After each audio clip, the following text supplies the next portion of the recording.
she told me him I get to like her, and she said she tell him, no, I don't like you that way. And him saying we'll give her the drive same way.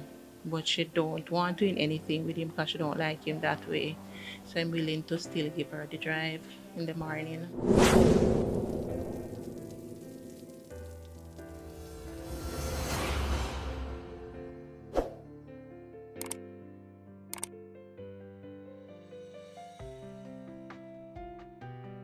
No, he used to pick her up because she told me him work close to her.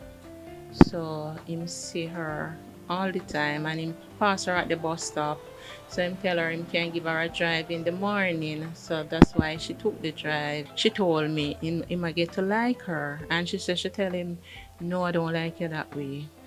And him saying we'll give her the drive same way. But she don't want doing anything with him because she don't like him that way. So I'm willing to still give her the drive in the morning. However, Khanice reassured her mother that Robert was trustworthy. Khanice's boyfriend was another of the loved ones who had suspicions when he heard of the suspect's kind gestures. He sought to warn her a week before Khanice met her undeserving fate. But Khanice tried to convince her boyfriend taking the ride was safer than taking a taxi. 4 years I know Khanice, you know. If I tell you this, the things that we go through, it will be unbelievable. You literally cry. You could listen to me for hours. I have so much things I can tell you about Khanice. So much good memories. It would be unbelievable. She was a living angel, Jamaica. I can tell you that. There's no hiding or going around that. Khanice was our living angel. That is God's blessing to me, her mom, her family, everybody who she touched. That was a blessing from God. And sometimes God takes back his angels. And it's just so unfortunate she had to go like this. Please, I don't want Jamaica to paint in Khanice in any image. We, the family, and many people around her know who she was. She was a sweet, innocent, honest, nice, caring, passionate. Even if you don't like her, she can find a way to still help. That's how she is, and she's not doing it in an aggressive way. She's doing it in a way that she knows she eventually just can, you know? Anybody who want to say that she was this type of person or that, them don't know her. They don't know her. She's just like her mother. Her mother, most of the time, you have to wonder if she live here. You understand? If you don't come to get something from her, you see her walking down the aisle out here, and you stop and talk. Because she don't run for all about, from yard to yard. She don't do that. And she, just like our mother, she's even more reserved than our mother, and our mother is very reserved. You understand? You can only say good things about her. Good things about her, nothing bad. Khanice, interestingly enough, in the past, and Khanice used to talk about what would happen if one of us died. And I told her, I'm diabetic and I have type 1. So I said, I may pass before you. And she said, you can't leave me with the kids. You can't leave me with the kids. I know how can I manage with the kids. And she said, I gotta make sure you eat and stay healthy so I can stay fit. So I can be around them. She said, what if she would pass? And I said, I can't live. I can't go on without it. I can't do it. I can't do it. I can't do it. And she said, no, you have to stay strong for the kids and you have to move on. Because I wanted to move on. And I never understand what she meant until no, I never understand. And I know because she want me to be strong because she know how strong I am. She know, they always tell me that's why she respects me so much because I'm so strong. I can't tell you a million and one stories about her and me. I can't tell you because everywhere we go, people always admire us, different age group, old, young. They say, I want what you guys have.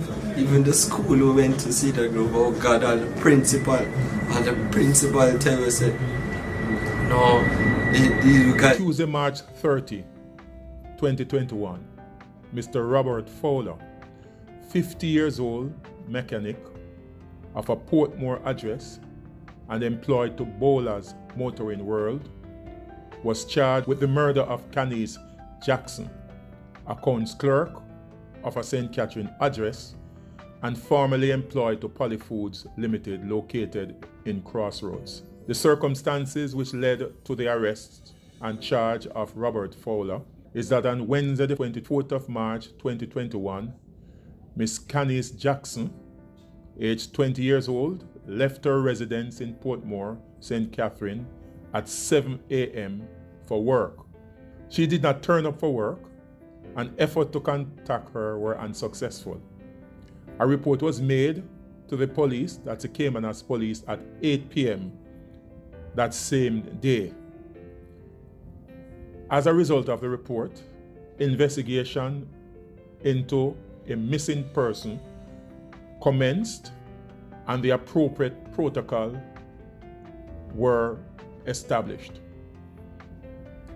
On Friday, the 26th of March 2021, the body of a female was discovered at the Whole Fishing Village in Portmore, St. Catherine, that is in the vicinity of the Dyke Road.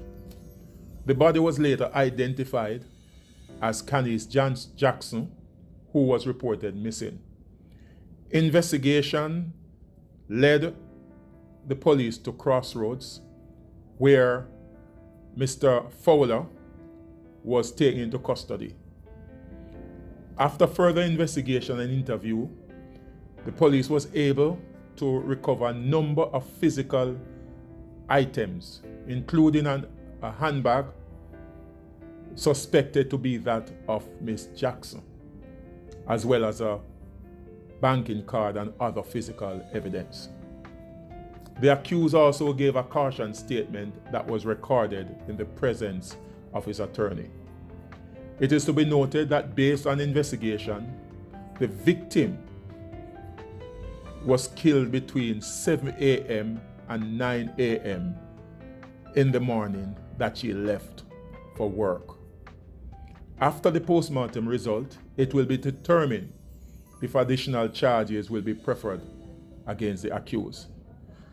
I want to point out at this time that during the investigation, the accused actually took the officers to a number of locations, including a location somewhere in Portmore, where he indicated that he tried to dispose of the body of the victim, but for some reason, he actually removed it from that location and took the body to the location where she was discovered.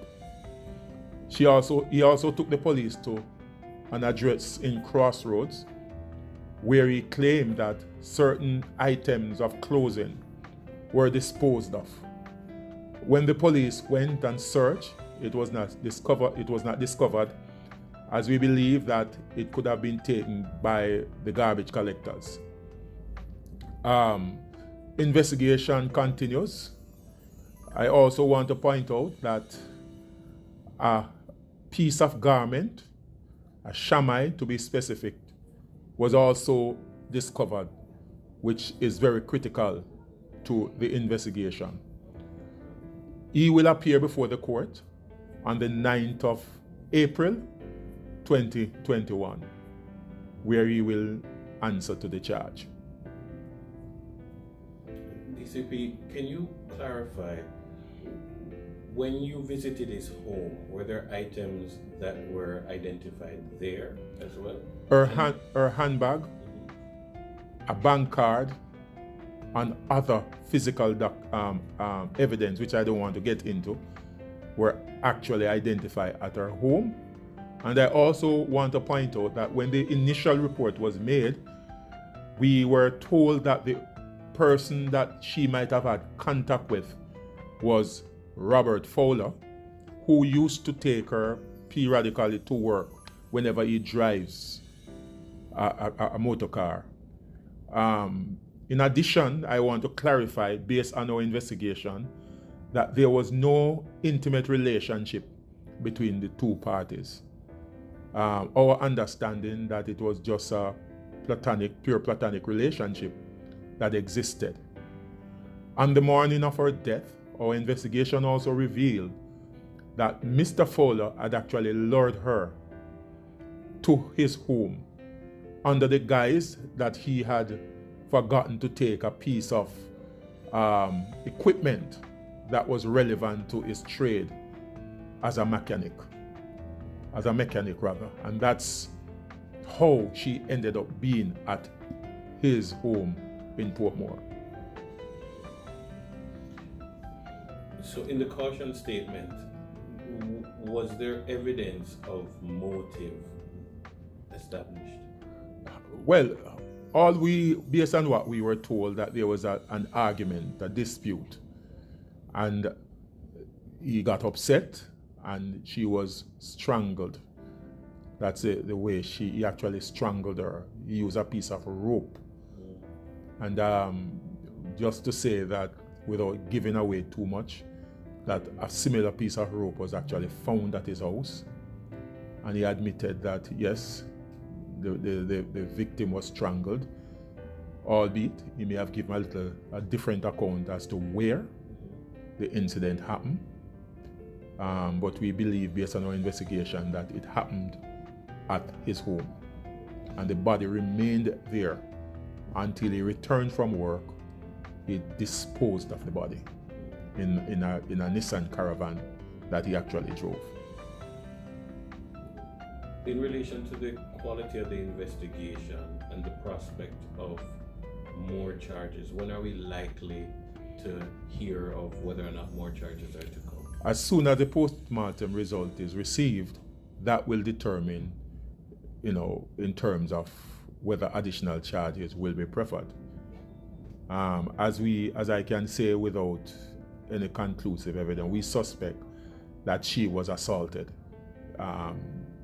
by the accused. Sexually assaulted by the accused.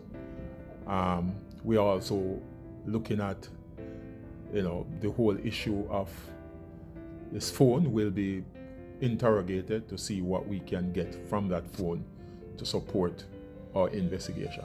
And we believe that we will get critical information and coordinates to assist us. And I must commend the officers for the swiftness in terms of bringing the matter to a conclusion. I know that they spent several hours. Despite the view that is held, I think the officers responded well to have brought us to the conclusion that we receive. And I will say that we will ensure that an airtight case is presented with a level of dispatch and urgency. This is one case. The outstanding material will be supplied within short order. We are paying special attention to this one, and we have to, whatever we need to fast track will be fast tracked so that justice can be served. We believe that our women must be protected, and as a law enforcement body, we will have to do what is necessary to send the right signal, and we have no doubt that the criminal justice system will also send the right signal that we do not tolerate assault on women and as a matter of fact, assault on anyone. And when we brutally murder our people, the law must send the right message, and the system must send the right message. Finally then, there are people who are concerned about, whether or not they are safe given the level of violence in the society. While it is difficult to police these kinds of incidents, what are we doing to make people more safe, or how can we engage the community and help keep people safe? I commonly say that violence and crime in generally is not really a police problem, it's a societal problem. And whilst the police can have our own plans and strategy to cauterize the violence, it requires the entire society a joined up approach we can have high visibility, we can use our intelligence in the appropriate and efficient way, and we are getting better at those. The result is very clear in terms of the quick succession, or the quick way in which we bring perpetrators to justice, the amount of cases that are being solved, and the result, the attendant result in terms of guilty pleas that we are getting. I think it is unprecedented. And for us to get that level of guilty plea, it is suggesting that the quality of investigation has improved, which actually puts the accused in a position that they have no option but to seek the mercy of the courts. And so we can do that. We can do all that we can, but until society recognize that violence has become a culture, and we have to put measure in terms of looking at the way we bring up our children. That is very critical in terms of our way forward, the way we focus on our boys. We give them that. There needs to be a culture change in terms of all of us, including social entity or NGOs, government entities, the church, the civic organization, recognizing that all of us do have a role to play in this process. We need also to culture our men, for them to understand that women are not their property, and we do not have a claim of right to a woman, and we need to desist from believing that. And I think also it's going to be a process of education, and we have to start the conversation. We can't police our way out of this. I believe we have to have that join-up approach to treat with this issue of violence. And violence is not about violence against women. It's a violence against everyone, including children, including our young men. When we look at the data is suggesting that between 2011 and 2020, we have had an average of, I think, 156 women being killed annually, the highest being 160, which was in 2017, and the lowest was, I think, 100 in 2014. When we look at the same data for men, we have an average of over 1,200 annually, the highest being 1,400 plus, and that was 2017. For 2020, we had 1,000, just over 1,200. So we have a culture, and if we drill down into the data, we will see also violence against young people, and that is something that we are looking at as well. So the point I'm trying to raise is that violence is a problem. It's against everybody, female, women, and it's too high. We need to change that culture of violence. We are looking, if we look at the data in terms of the interpersonal violence, the violence in relation to family, etc., that's very high. And we have to teach our people how to resolve issues without getting into violence. It's really a significant task. I said it before. We have to engage in a program that looks at the issue of values and attitude. How do we change that? How do we cause our men to be a little more, it's about valuing yourself.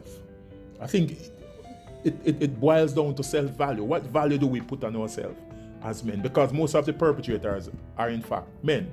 So until a man can get to that place where he values himself and values relationship, we are going to continue to see this level of violence.